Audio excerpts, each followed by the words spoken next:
Om Shanti. Good morning.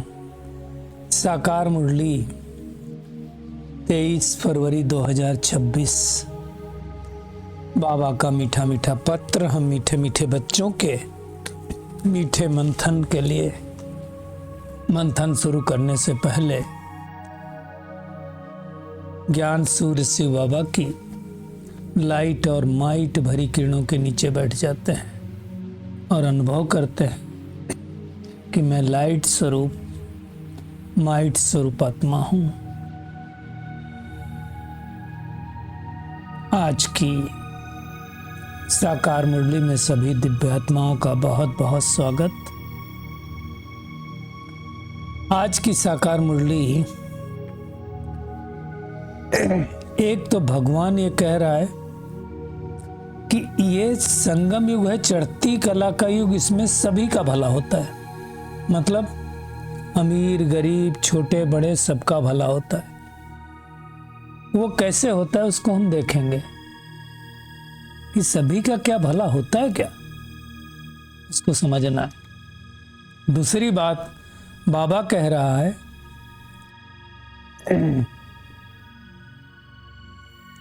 कि मैं भगवान स्वयं हम बच्चों को बहुत बहुत बधाइयां दे रहा है। क्यों? क्योंकि बाबा कहता है तुम बच्चे मनुष्य से देवता बनते हो। अब ये मनुष्य से देवता बनना है कोई छोटी मोटी बात थोड़ी है। रावण की जंजीरों से छूटना कोई छोटी मोटी बात नहीं है। इसलिए भगवान बधाई देता है। सब नहीं बन सकते, सबको ये सौभाग्य नहीं मिलता है। तीसरी बात आज बाबा ने सत्संग की बात की है। सत्संग तो बहुत सारे लोग करते हैं, सुनाते हैं, तो उसको भी हम देखेंगे। पास विद आनर होना है तो क्या करना पड़ेगा। कल की जो अव्यक्त वाणी थी उसी के साथ ही जा रहा है कि हमें जो कुछ इन आंखों से दिखाई देता उसको नहीं देखना है। और हमेशा याद रहे कि हम यात्रा पर हैं। जीवन क्या है? हमारी एक यात्रा है, तो फिर कलयुगी चीज याद नहीं आनी चाहिए। और आज बाबा ने योग शिक्षक की बात की। योग शिक्षक किसको कहा जाएगा, तो उसको भी हम गहराई से देखेंगे कि योग शिक्षक किसे कहेंगे। और संकल्पों की सिद्धि प्राप्त करने के लिए क्या करना पड़ेगा? आत्मशक्ति की उड़ान भरनी पड़ेगी। और अब व्यक्ति सारा बहुत धीरे धीरे गहरा होता जा रहा है। तो बाबा ने कहा अगर संगठन की शक्ति को मजबूत करना है तो वाणी की शक्ति पर जोर देना है। हम शुरुआत करेंगे चढ़ती कला का युग। अब क्या ये सबके लिए चढ़ती कला है या कुछ लोगों के लिए चढ़ती कला है? जैसे कई लोग बोलते हैं कि मेरा समय ठीक चल रहा है, मेरा समय खराब चल रहा है। अब भगवान कह रहा है सबके लिए चढ़ती कला का युग है। देखो, एक तो वो बच्चे हैं जो भगवान के डायरेक्ट बच्चे बनते हैं, उनके लिए तो चढ़ती कला का युग है ही। क्यों? क्योंकि आत्मा की बैटरी जो डिस्चार्ज हो गई थी वो चार्ज होना चालू होती है। कैसे चार्ज होती है? जैसे पहले दिन हमें ये ज्ञान मिलता है कि मैं शरीर नहीं आत्मा हूँ, खाली पहला पाठ ही पक्का होने से बैटरी चार्ज होना चालू होती है। आप इसको करके देख लो। आप देखो कितने लोग हैं इस संसार में जिनको परमात्मा का सत्य ज्ञान नहीं है, लेकिन आत्मा का ज्ञान है। और उस आत्मा के ज्ञान के हिसाब से मिराकल किया हुआ है लोगों ने।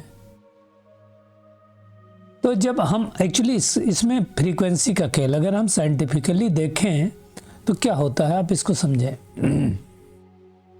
कि जैसे मान लो आजकल बहुत सारे चैनल चल रहे हैं। एफएम को हम पकड़ लेते हैं, 90.8, 90.7, 92.3 है, जो भी हैं फ्रीक्वेंसीज के। अब हम धीरे धीरे उस चैनल को ट्यून करते हैं। कई बारी हमको पता ही नहीं होता और हम चैनल को ट्यून करते जाते हैं और कोई ना कोई चैनल वो पकड़ लेता है। पकड़ता है कि नहीं पकड़ता? इसी तरह से जब हम देह भान से थोड़ा डिटैच होते हैं, आत्म भान में स्थित होते हैं। आप देखो विवेकानंद जी क्या है, आत्मा क्या ज्ञान था ना, ऐसे बहुत सारे लोग होंगे। तो उसके कारण क्या होता है, परमात्मा की फ्रीक्वेंसी हमको कैच करती है, क्योंकि परमात्मा के वाइब्रेशन इस सृष्टि पर हैं ही। तो क्या होता है, धीरे धीरे धीरे धीरे हमारे अंदर वो पावर आना चालू होती। अब हमें तो मिल गया परमात्मा का ज्ञान, तो परमात्मा का ज्ञान मिलने से क्या होता है, हमारी बैटरी चार्ज होना चालू हो जाती है और हमारी चढ़ती कला हो जाती है। और अगर यदि चढ़ती कला किसी की नहीं हो रही है तो चेक कर लेना है ऐसे कौन से कारण है जिससे हमारी गिरती कला है, ठहरती कला है या उड़ती कला है। तो हम तो यही समझते हैं कि बाबा के बच्चों की ना तो ठहरती कला होगी ना गिरती कला होगी, या तो दौड़ती कला होगी, मतलब जिसको चढ़ती कला कहेंगे, या उड़ती कला होगी। तो वो हमें चेक करना है। अब बाबा ने जो कहा इसमें सभी का भला कैसे होता है, अब इसको अच्छी तरह से समझना है। अब भगवान इस सृष्टि पर आया और हमें ज्ञान दे रहा है। ज्ञान दे रहा है मतलब त्रिकालदर्शी बना रहा है, सृष्टि के आदि मध्य अंत का ज्ञान दे रहा है, मतलब राजयोग सिखा रहा है।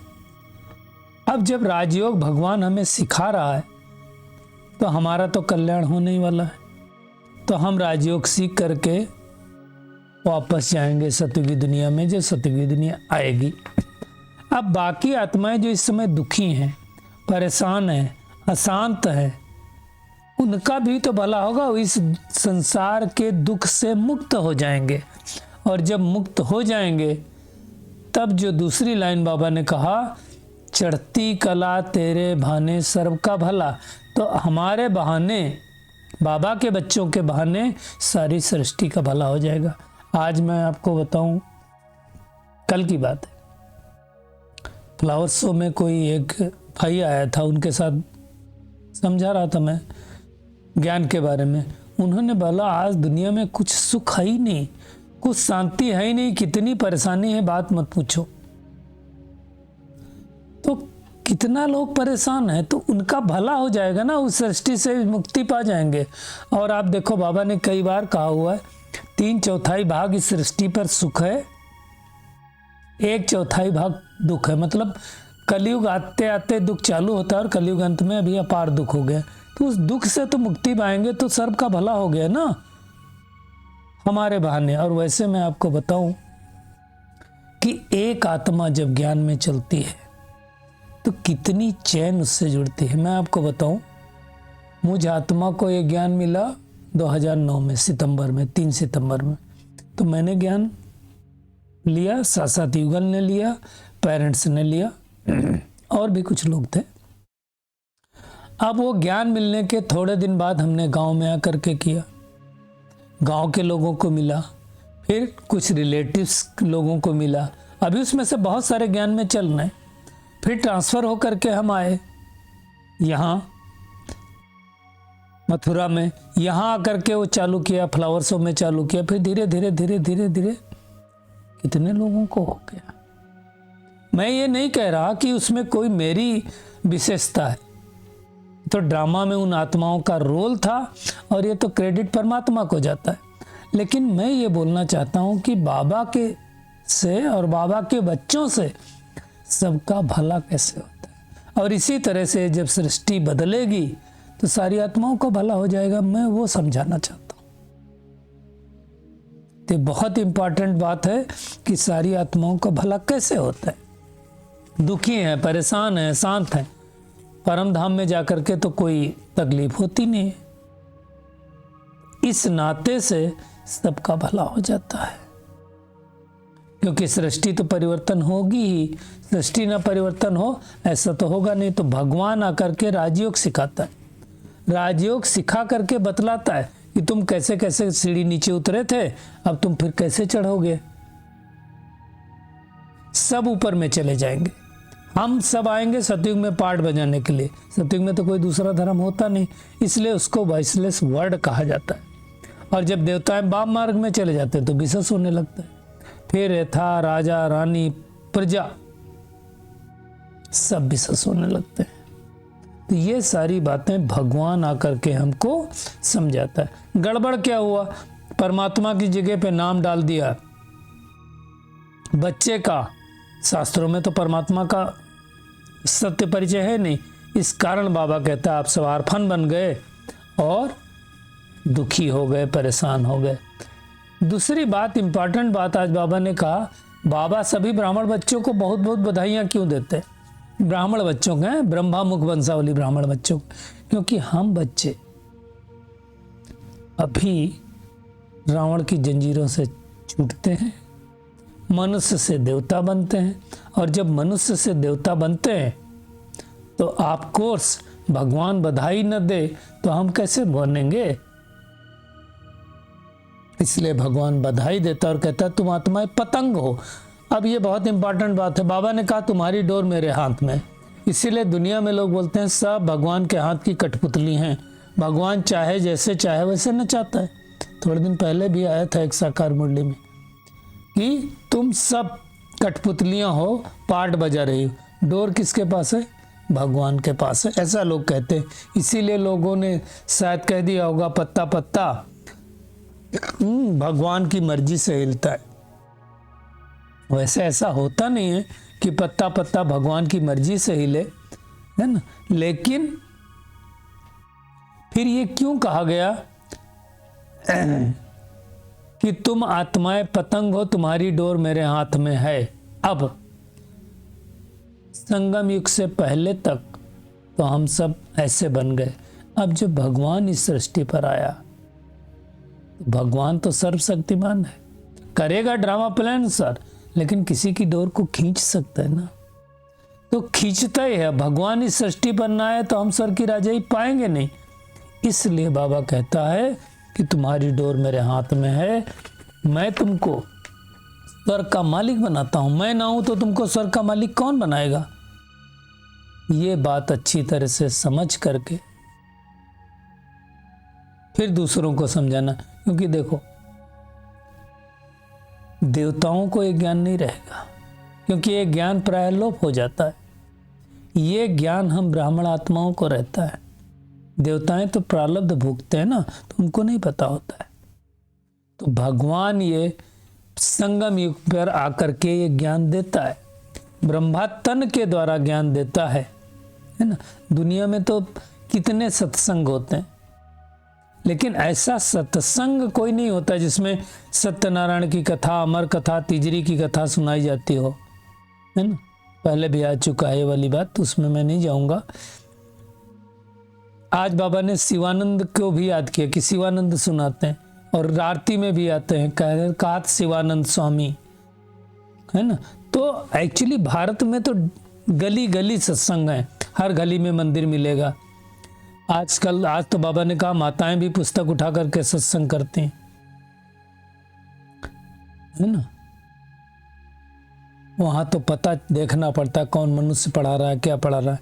यहाँ हमारी बुद्धि परमात्मा के साथ जुड़ी है, लेकिन ध्यान रहे परमात्मा के साथ तभी हमारी बुद्धि जुड़ सकती है जब हम अपने आप को आत्मा समझेंगे, आत्माभिमानी बनेंगे। देखिए संस्कार लेकर के तो आत्मा ही जाने वाली है ना, शरीर लेकर के नहीं जाएगा। तो इसलिए आत्मा भी है और परमात्मा भी है। परमात्मा भी नाम रूप से न्यारा नहीं है, नाम रूप से न्यारा तो दुनिया में कोई चीज होती नहीं है। बाबा ने आज स्पष्ट रूप से कहा खाली गीता पढ़ने से राजभाग नहीं मिल सकता है। जब तक भगवान हमें राजयोग न सिखलाए तब तक हम देवी देवता नहीं बन सकते। इसलिए बाबा ने कहा ये जन्म तुम्हारा अमोलक जन्म है, श्रेष्ठ जन्म है। आज फिर से बाबा ने द्रौपदी को याद किया। तो द्रौपदी कौन थी, पांडव कौन थे, उस पर हम नहीं जाएंगे। भी 4-5 दिन पहले आया था, तो है ना, कोई 5 पांडव नहीं थे, तो उसके बारे में हमने सीखा था। आज बाबा ने यह भी कहा है कि विष्णु को जो टाइटल दिए हैं ना, शंख, पद्म, कमल, ये बाबा कहते देवताओं के नहीं थे, एक्चुअली तो तुम्हारे थे, लेकिन ये अलंकार तुमको दे नहीं सकते हैं कि आज हो कल नहीं हो, इसलिए उनको दिखा दिया गया। वो संपूर्ण स्वरूप है। दुनिया में तो कोई नहीं जानता, ना आत्मा को जानता ना परमात्मा को जानता। तो हमें मेहनत करनी है। आज बाबा की महिमा भी आई। वास्तव में देखा जाए तो महिमा एक बाबा की ही है, बाकी दुनिया में किसी की कोई महिमा नहीं है। वही आकर के हमें जब इतना श्रेष्ठ बनाता है, बाबा कहता है तुम मास्टर सागर बनते हो, तुम नदियां बनती हो। गोप को आज बाबा ने कहा तुम ज्ञान मान सरोवर हो, तो कितनी बार बड़ी बात कही बाबा ने। ज्ञान मान सरोवर बना भी है पानीपत में, जिसके डायरेक्टर हमारे भारत भूषण भाई जी हैं। तो सोचो कितनी भगवान महिमा करता है ना। आज गर्भ महल और गर्भ जेल की भी बात हुई। सतयुग में तो गर्भ जेल नहीं होता, गर्भ महल होता है, और गर्भ जेल में ही सजाएं खाते, गर्भ महल में कोई सजा नहीं होता है, वहां तो सुख की फीलिंग होती है। तो अब बाबा कह रहा है कुल मिलाकर के तुम किसी देहधारी को नहीं याद करो, जो कुछ इन आंखों से हम देख रहे हैं ये सब जाने वाला है, इसलिए हमें उसको देखते हुए भी नहीं देखना, ये मेहनत करनी है।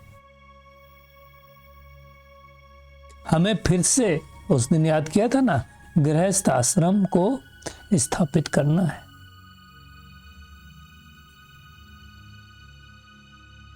बाबा ने शिव जयंती को भी याद किया। वास्तव में शिव जयंती पे बाबा हमें बधाई देता, हम बाबा को बधाई देते, लेकिन जो पास विधानर होगा उसको जास्ती मार्क्स, अच्छा नंबर मिलेगा, अच्छा पद मिलेगा। तो हमें मेहनत करनी है कि कैसे हम सर्वगुण संपन्न 16 कला संपूर्ण बने, यही मेहनत है। और इसके लिए सदैव हमें क्या करना है, याद की यात्रा पर रहना है। जितना याद करेंगे उतना हमें शक्तियाँ मिलेंगी। आज का वरदान बहुत इम्पॉर्टेंट है, तो मैं थोड़ा उसमें समय लूँगा। अपने शिक्षा स्वरूप द्वारा शिक्षा देने वाले शिक्षा संपन्न योग्य शिक्षक भव। देखो बाबा ने योग शिक्षक की परिभाषा बताई है। योग शिक्षक उससे कहा जाता है जो अपने शिक्षा स्वरूप द्वारा शिक्षा दे, भाषण द्वारा शिक्षा न दे, लेक्चर द्वारा शिक्षा न दे, अपने स्वरूप द्वारा, पहनावे द्वारा शिक्षा न दे। उनका स्वरूप ही शिक्षा संपन्न हो, उनकी चाल चलन ही शिक्षा संपन्न हो, उनका देखना चलना भी किसको शिक्षा दे।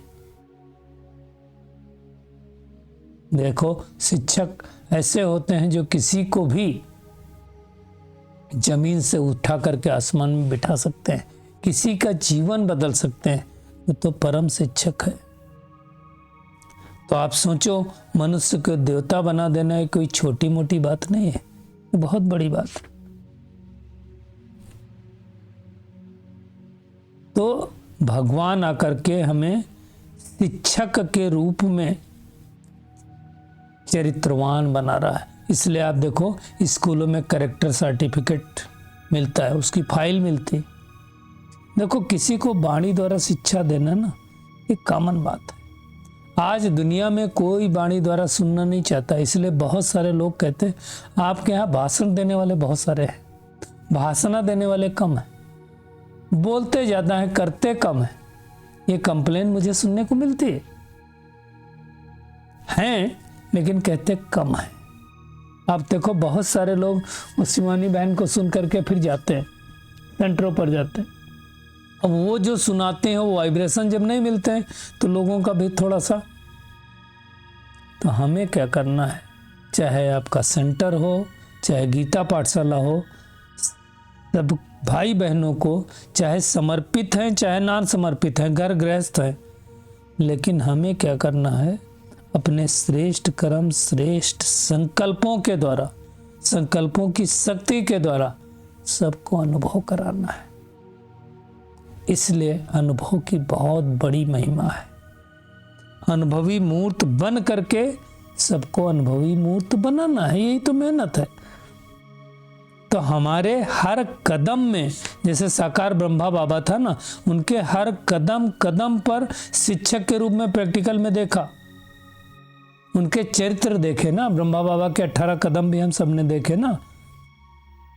तो ऐसा कदम पर हमें हर कदम पर हमारा ऐसा कर्म हो, हमारे ऐसे बोल हो, हमारा ऐसा संकल्प हो कि हर आत्मा को हमारे द्वारा सुख मिले, शांति मिले, प्यार मिले, स्नेह मिले, शक्ति मिले, आत्माएं आगे बढ़े। दिल से सबको दुआ दीजिए, सबका रिस्पेक्ट करिए, सबका रिगार्ड करिए, आत्मा अपने आप आगे बढ़ेगी, खुश होगी।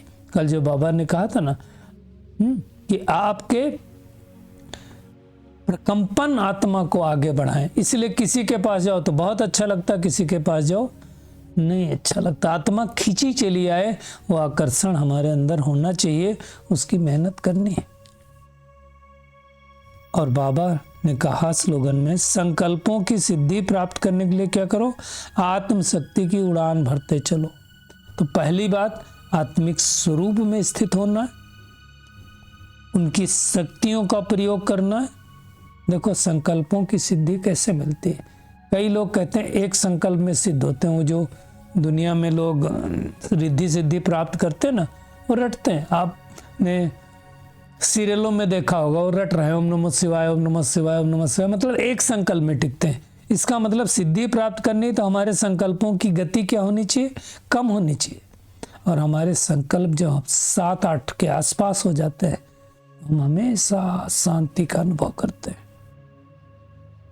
आज के अव्यक्त इशारे की पॉइंट बहुत इंपॉर्टेंट है।